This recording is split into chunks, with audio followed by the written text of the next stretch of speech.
Please select Data Manager section and tab Android Mover function.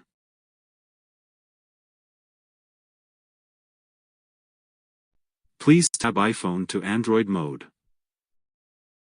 Please connect your iOS and Android devices.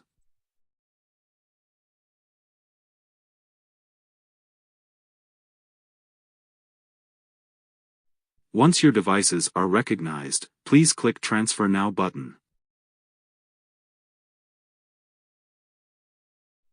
Please choose the files you want to transfer and then click Next button.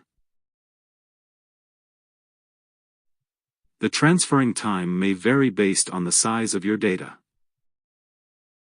The data has been transferred successfully now.